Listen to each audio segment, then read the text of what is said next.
윤석열 전 대통령의 내란 우두머리 사건 항소심이 재개됐습니다. 윤 전 대통령의 재판부 기피 신청으로 정지된 지 한 달 만입니다. 항소심 재판은 김용현 전 국방부 장관, 조지호 전 경찰청장 등 7명도 함께 받습니다.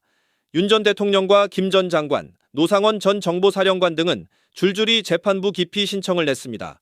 법에 따라 재판은 정지됐습니다. 서울고법은 이들의 기피 신청을 기각했습니다. 하지만 윤 전 대통령 측은 대법원에 재항고했고 대법원도 최종 기각했습니다. 1심을 맡은 지귀현 재판부는 윤 전 대통령에게 무기징역을 선고했습니다. 항소심 재판에서는 양형을 두고 공방이 이어질 전망입니다.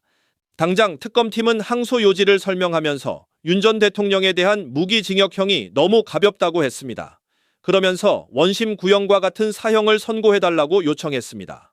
김 전 장관과 노 전 사령관에게도 원심 구형량인 무기징역과 징역 30년을 선고해달라고 했습니다. 또한 노상원 수첩의 증거 능력과 계엄 준비 시점 등에 대한 공방도 예상됩니다. 내란 특검팀은 노상원 수첩의 증거 능력은 당연하고 계엄 준비 시점도 2023년 10월 이전으로 봐야 한다고 보고 있습니다. 실제로 박성재 전 법무장관에게 징역 25년을 선고한 이진관 재판부는 노상원 수첩의 증거 능력을 인정했고 계엄 준비 시점도 2023년으로 판단했습니다. 이진관 재판부는 내란 중요 임무 종사 혐의로 박성재 전 법무부 장관에게 징역 25년을 선고했습니다. 검찰 구형량보다 5년이나 많았습니다. 여기에 증거인멸 우려까지 있다면서 법정 구속했습니다. 지귀현 재판부와는 전혀 다른 사이다 판결입니다. 먼저 이진관 재판부는 노상원 수첩의 증거 능력을 인정했습니다. 지귀현 재판부는 노상원 수첩이 조악하다면서 증거 능력을 인정하지 않았습니다. 하지만 이진관 재판부는 노상원 수첩이 조악한 건 그때그때 받아 적었기 때문이라면서 선을 그었습니다. 윤석열 전 대통령과 그 추종 세력이 노상원의 수첩 중 주요 부분을 실제 이행하거나 이행하고자 했다고 판단했습니다. 출국 금지 조치, 구치소 운영과 수용 여력 확보, 서울지검 소속 검사 인력 활용 방안도 노상원 수첩에 나와 있다는 겁니다. 이진관 재판부는 계엄 준비 시점에 대한 판단도 지귀현 재판부와 달랐습니다. 이진관 재판부는 내란이 즉흥적으로 결정된 것이 아니고 적어도 2023년부터 준비되었다고 못 박았습니다. 이런 근거로 방첩사가 2023년 을지 연습을 하면서 민간인 구금시설 수용 문제를 논의한 점 등을 들었습니다. 계엄 이틀 전 계엄을 준비했다고 판단한 지귀현 재판부의 판단을 완전히 뒤집은 것입니다. 내란 중요임무 종사 혐의에 대해서 살펴봅니다. 세부 내용이 복잡하므로 결론을 먼저 말씀드립니다. 내란 중요임무 종사 혐의에 대해서는 유죄로 인정합니다. 먼저 12.3 비상계엄 선포와 그에 근거하여 포고령을 발령하고 군병력 및 경찰 공무원을 동원하여 국회, 중앙선관위 등을 점거, 출입 통제하거나 압수수색한 행위가 내란 행위에 해당하는지 여부를 살펴봅니다. 12상 비상계엄과 관련된 사실관계, 내란죄를 규정한 형법 제87조의 내용과 의미, 비상계엄에 관한 대한민국 헌법 제77조 제1항, 구계엄법 제2조 제2항, 제6조 제1항 단서, 제9조 1항 전문의 내용과 의미는 판결문에 자세히 나와 있으므로 그에 대한 설명을 생략합니다.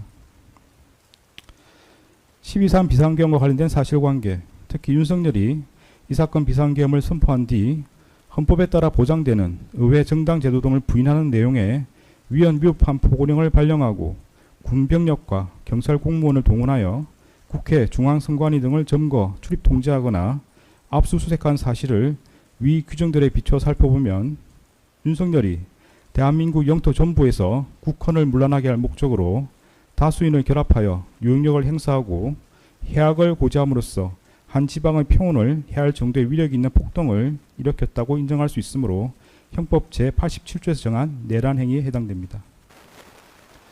또한 피고인 박성재는 윤석열의 이 사건 비상계엄 선포 당시 그 실체적, 절차적 요건이 갖춰지지 않았음을 인식하고 있었다고 인정할 수 있는 여러 정황들이 있습니다. 피고인 박성재는 윤석열 이 사건 비상계엄 선포에 동의 내지 적어도 침묵한 국무위원에 해당합니다.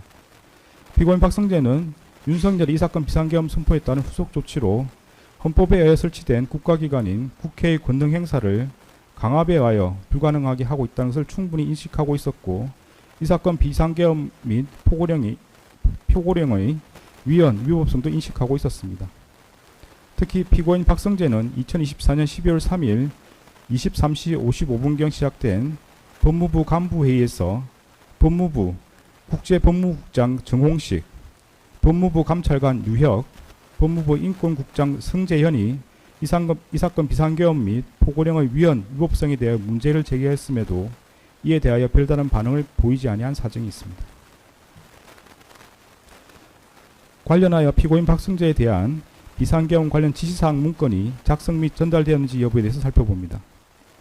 다음 같은 사정을 종합하면 김용현이 피고인 박성재에 대한 비상계엄 관련 지시사항 문건을 작성하였고 윤석열이 대통령 집무실에서 피고인 박성재에게 이를 전달하면서 그 이행을 지시하였다고 봄이 타당합니다.